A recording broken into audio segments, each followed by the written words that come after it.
Hello guys and बच्चा party, welcome back to K2 wisdom classes. आज की video में हम क्लास+1 परमुटेशन एंड कम्बिनेशन वाले चैप्टर में जो भी इम्पोर्टेंट क्वेश्चन है उनको स्टार्ट करेंगे। और ये आपकी फ़र्स्ट क्लास रहेगी for the permutation and combination chapter. So let start our session. So आज का हमारा फर्स्ट क्वेश्चन है, find the value of n if n-1 p3 ratio n p4 is equal to 1/9। अब रेशियो से आप समझ सकते हैं कि रेशियो को हम डिवाइड के रूप में भी लिख सकते हैं। तो हमारा जो फर्स्ट स्टेप होगा सॉल्यूशन का वो हो जाएगा n-1 p3/n p4 is equal to 1/9। अब परमुटेशन में एक फार्मूला होता है कि n/r is equal to n factorial upon n-r factorial. ठीक है, इस फार्मूले को रिमेंबर कर रखें। और जब आपको कोई भी फैक्टोरियल सॉल्व करने के लिए दिया जाता है, जैसे मान लो आपको कैलकुलेट करने के लिए दिया जाए 5 फैक्टोरियल को आप सॉल्व करो, तो यहाँ पे 5 है तो 5 से आप स्टार्ट करेंगे और उसमें से -1 करते रहेंगे जब तक कि आपके पास 1 नहीं आता है। मतलब जो भी नंबर है उससे आपको पीछे हटना है 1 तक, और बीच में होगी आपकी मल्टीप्लाई। और 6 फैक्टोरियल जब आप सॉल्व करोगे तो हो जाएगा 6 × 4 × 3 × 2 × 1 तक चलना है आपको। ठीक है, और बीच में रहेगा मल्टीप्लाई का साइन। ओके, अब इस गिवन इक्वेशन में हम ये वाला फार्मूला पुट करेंगे तो ये हो जाएगा आपके पास n-1 factorial upon n-1 - 3 factorial whole divided by n factorial upon n-4 factorial is equal to 1/9। -1 और -3 हो गया आपके पास -4।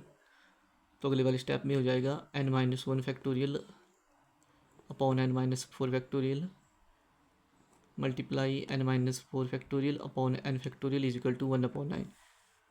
इस वाले स्टेप में फिर इसको अपोजिट भी कर देंगे तो ये n फैक्टोरियल जो है नीचे रहेगा और n फैक्टोरियल न्यूमरेटर में चला जाएगा।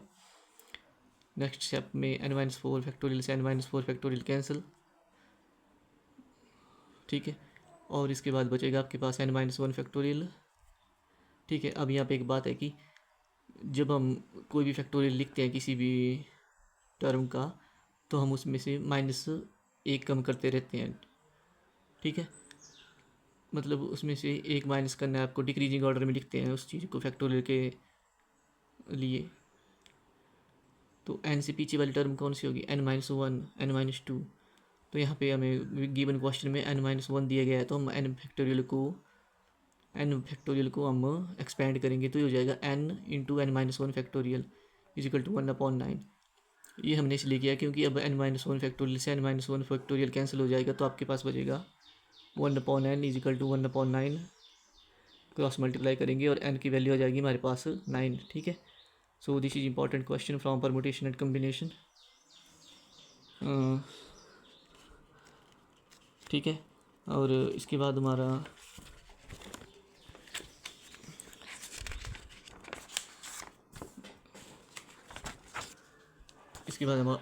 नेक्स्ट क्वेश्चन है, find the value of r if 5pr is equal to 2 × 6pr-1। ठीक है, ये फार्मूला हमने पिछले वाले क्वेश्चन में भी यूज़ किया है तो उसको याद रखें। और अब हम इस फार्मूले को इस क्वेश्चन में अप्लाई करेंगे। 5pr है तो सबसे पहले हो जाएगा यहाँ पे n की वैल्यू हो गई 5 और r की वैल्यू हो गई, वो तो हमें निकालनी है। ठीक है, तो ये हो जाएगा 5 factorial upon 5 minus r factorial is equal to 2 × 6 factorial और 6 - r-1 फैक्टोरियल। अब ब्रैकेट को ओपन करेंगे यहाँ पे तो ये हो जाएगा 2 × 6 factorial upon 6 - r+1 factorial. I hope कि आपको क्वेश्चन समझ में आया होगा। फिर इसके नेक्स्ट स्टेप में 5 फैक्टोरियल, ये तो सेम रहेगा यहाँ पे 2 × 6 फैक्टोरियल अपॉन 6+1 यहाँ पे हो जाएंगे 7 और ये हो जाएगा 7 - r फैक्टोरियल। ठीक है,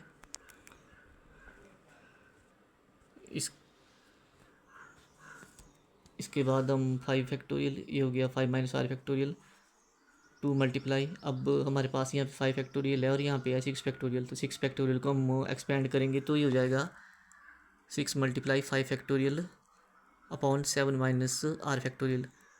इसको हमने एक्सपेंड इसलिए किया क्योंकि हमारे पास 5 फैक्टोरियल है लेफ्ट हैंड साइड में। तो अब 5 फैक्टोरियल से 5 फैक्टोरियल कैंसिल हो जाएगा, तो हमारे पास बचेगा 1/5 minus r factorial is equal to 2 × 6। अब आपने देखना है कि बड़ी टर्म कौन सी है। जो भी बड़ी टर्म होगी उसको हमने एक्सपेंड करना है ताकि हम छोटे वाली टर्म तक पहुंच सकें। तो यहाँ पे 7 माइनस आर है और 5 माइनस आर है, तो बड़ी टर्म है 7 माइनस आर। और जब हम इसको एक्सपेंड करेंगे तो हम 5 माइनस आर की टर्म तक पहुँच पाएंगे। तो 7 माइनस आर को यहाँ पे हम एक्सपेंड करेंगे तो ये हो जाएगा 7 minus r multiply 6 minus r multiply 5 minus r factorial. अब आप देख सकते हैं कि 5 माइनस आर फैक्टोरियल से 5 माइनस आर फैक्टोरियल कैंसिल और 2 × 6 हो गया आपके पास 12। तो ये हो जाएगा 1 = 12/7 minus r multiply 6 minus r. Cross multiply कर देंगे तो ये हो जाएगा 7 minus r multiply 6 minus r is equal to 12। 7 × 6 = 42। 7 multiply r minus 7 r minus r multiply 6 minus 6 r और minus r multiply minus r हो गया आपके पास plus r square is equal to 12। Next step में आर स्क्वायर माइनस 7 और 6 हो गए minus 13 r plus 42 is equal to 12। तो ये हो जाएगा r square minus 13 r plus, अब 12 को लेफ्ट हैंड साइड में ले जाएंगे तो ये हो जाएगा 42 माइनस 12, तो ये हो जाएगा हमारे पास 30। R square minus 13 r plus 30 is equal to 0। अब ये बन गया आपके पास क्वाड्रेटिक इक्वेशन। और अब आप इसके फैक्टर, अब आपको इसके फैक्टर बनाने पड़ेंगे, ठीक है। और आर की वैल्यू हमारे पास कुछ इस प्रकार से आएगी। तो ये हो जाएगा r square minus 3r minus 10r plus 30 is equal to 0, ठीक है। आर कॉमन लेंगे तो अंदर बचेगा r माइनस 3, यहाँ से आ गया माइनस 10r प्लस 30 से कॉमन आ गया माइनस 10, अंदर बच गया r minus 3 is equal to 0। Factor बन जाएंगे r minus 3 r minus 10 is equal to 0, तो r आ जाएगा 3 और r आ गया 10, ठीक है। और इसमें एक कंडीशन है कि NPR जो भी वैल्यू होती है वो तभी डिफाइन होती है जब हमारे r की वैल्यू क्या होगी, लेस देन n होगी। तो इस क्वेश्चन में हमारे पास जो n की वैल्यू थी वो शायद 5 थी, ठीक है। और 5 जो है वो छोटा हो जाएगा यहाँ पे। जब हम r की वैल्यू 10 लेंगे तो हम r 10 को नेगलेक्ट कर देंगे तो हमारा आंसर आ जाएगा r इज इक्वल टू 3। जिस भी क्वेश्चन में n की वैल्यू ग्रेटर देन हो r से, उसी क्वेश्चन के लिए NPR की कंडीशन होल्ड की जाएगी, ठीक है। So this is your next question solution. और एक लास्ट में पार्ट है एक इस क्वेश्चन का जो कि है 5PR is equal to 6PR minus 1। दोनों क्वेश्चन से मैं पिछले वाले क्वेश्चन में यहाँ पे 2 से मल्टीप्लाई भी किया गया था, लेकिन इसमें ऐसा नहीं है। तो सिमिलर स्टेपिंग रहेगी 5 फैक्टोरियल 5 माइनस आर, और इसमें भी हम ये वाली स्टेप को रिपीट करेंगे, ठीक है। अब यहाँ पे पहुँचोगे जब आप, तो 5 factorial upon 5 minus r factorial is equal to 6 multiply 5 factorial upon 7 minus r factorial. 5 factorial से यहाँ पे 5 फैक्टोरियल कैंसिल, तो आपके पास बचेगा 1/5 minus r factorial is equal to 6/7 minus r 6 minus r 5 minus r factorial.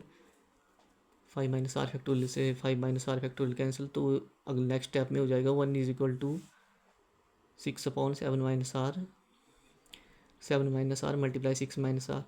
Cross multiply करेंगे तो ये हो जाएगा आपके पास 7 minus r multiply 6 minus r is equal to 6। Multiply कर देंगे इन दोनों को और इक्वेशन को, और इज इक्वल टू 6, तो ये आपके पास हो जाएगा r square minus 13r plus 42 is equal to 6। Next step में 6 को LHS में ले आ जाएंगे और 42 माइनस 6 हो गया आपके पास 36, तो ये हो गया आपके पास r square minus 13r plus 36 is equal to 0। Next step में माइनस 13r के फैक्टर बनाएंगे तो ये हो जाएगा r square minus 4r minus 9r plus 36 is equal to 0। R यहाँ से कॉमन तो अंदर बचेगा आर माइनस 4, यहाँ से माइनस 9r प्लस 36 से माइनस 9 कॉमन और अंदर बचेगा r minus 4 is equal to 0। तो आपके फैक्टर बन गए आर माइनस 9 और r is equal to 4 is equal to 0, तो r की वैल्यू होगी 9 and r is equal to 4। तो जो हमारा आंसर हो गया वो r इज इक्वल टू 4, क्योंकि पीछे भी आपको कंडीशन बताई की थी कि r की वैल्यू जो है वो कम होनी चाहिए n से। तो आप यहाँ पे देख सकते हो कि n की वैल्यू हमारे पास 5 है और 6 है, लेकिन r हमारे पास यहाँ 9 है, तो इसको हमें नेगलेक्ट करना पड़ेगा। तो हमारा आंसर जो होगा वो हो जाएगा r इज इक्वल टू 4। ठीक है, I hope you understand the question and otherwise practice this question and please like, share and subscribe the channel for your support. And if you have further doubt and any query, then comment in the comment section. Thank you, have a nice day.